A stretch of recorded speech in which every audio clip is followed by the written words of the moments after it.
everybody, Mike McWilliams, Upstairs to the Right Music.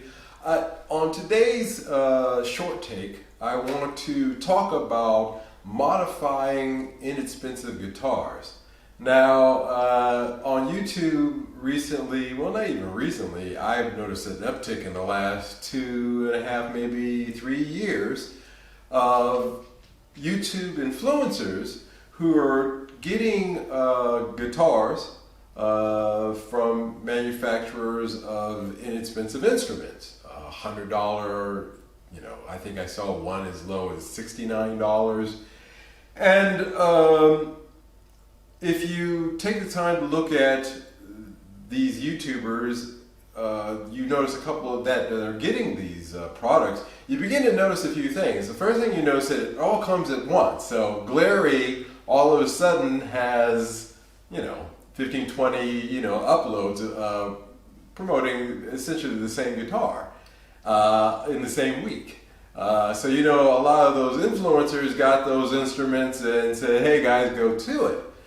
And that's fine. I don't have a problem with that. What I have a problem with is when, you start saying, hey, let's take this guitar, this $100 electric guitar, Strat style, Tele style, LP style, whatever, and let's modify it, to make it, a proper guitar.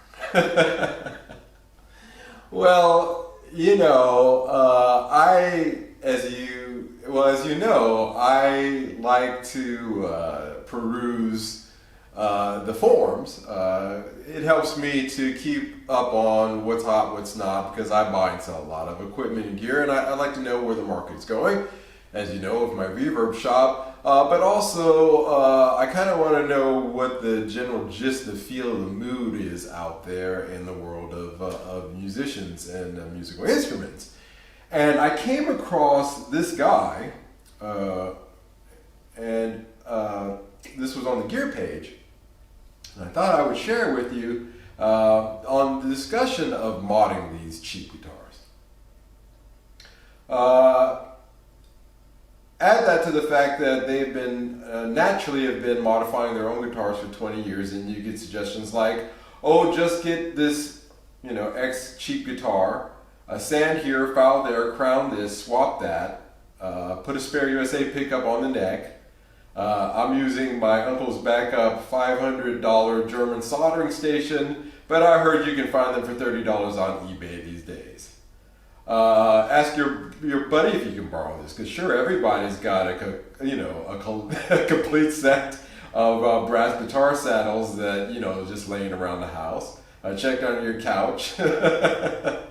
And he goes on and he says, so for this $100 guitar, you end up using $1,000 worth of Stewie Mac tools that you collected over the last 10 years, and there it is. It is not typical for most people to have the ability to do that kind of work that a guitar like that would need in order to get it up to standard. A good friend of this channel, Funky Pat, has been sharing with me over the last few months of his luthier work on a wonderful bass guitar that he built. Now, I would say that he would probably not argue, and I'm sure he'll let us know in the comments section, that the tools and the skills and things that he has is not really common. I would say that he is more the exception than the rule when it comes to most musicians. They're just some brilliant guys. Brian May and his dad, they built his guitar, and he has used that guitar, for 60 years now, something like that. So they had the skills in order to build something like that. Most people don't. As you know, I do small modification work on amps and guitars and things like that, but there's no way that I would tackle a project, though I would love to, quite on the same level that Funky Pat did. Just keep that in mind. Really, honestly, when you see these YouTube influencers, they say, oh, he has a $100 guitar, but we'll just mod it out. There was even one guy that's based here in the EU that took a Harley Benton and did about $1,500 of upgrades on basically a $200 guitar. And then when he was done, he put it up against, the equivalent, which I believe was a Les Paul. And he said, even with all that work, it's still not, the equivalent of the construction that you'll get from Epiphone or Gibson USA. So, dig that. Is it something that you really want to do? You should really be asking yourself. Now, last week we talked about Epiphone myths, and one of the myths was that I need to swap out the pickups. Pickup swaps, I'll grant you, you can do it or not. I've learned over the years that it's best to not swap the pickups from a collector's value. You want to keep the original. And really, I've been kind of lucky. I've got a lot of guitars that had great pickups in them. So with the exception of my love, as you know, for Old DiMarzio, Super Distortions, but I've even kind of left that alone for right now. I am thinking about getting that Les Paul Custom, and I tell you, a Les Paul Custom just screams for DiMarzio Super Distortions. So yeah, you and I'll do a pickup swap from time to time, and I'll grant you that. But to take out the work that you would have to do to a guitar like that, you would have to refret it. So that means taking the old frets out and knowing how to do a refret.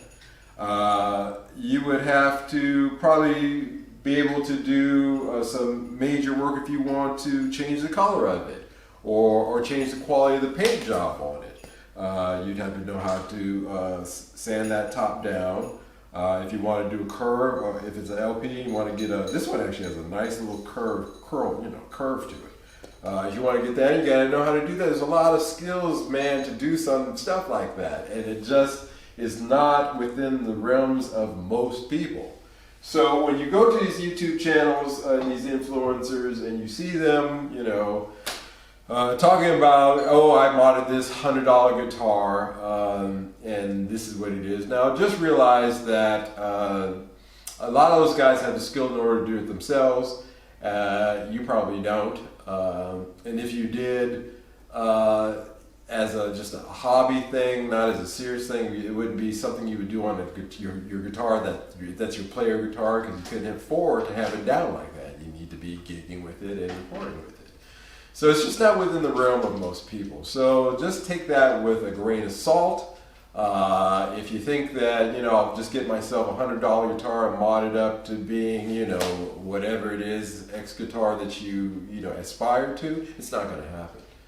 So unless you have exceptional luthier skills, again, like our good friend Funky Pat. So keep that in mind. Just a little short take today, something I thought that I would share with you. Thank you guys so much for subscribing to the channel. We are growing every day. We're almost at 400 subscribers. We're getting close. And I couldn't have done this without you. If you haven't subscribed, I'm dying, as I've told everybody, to get this to 1,000 subscribers.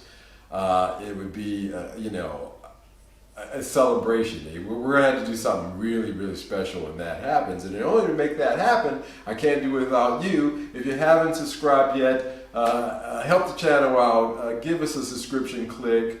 Hit the like button if you like what you saw. And until the next show, you guys take care. Bye-bye.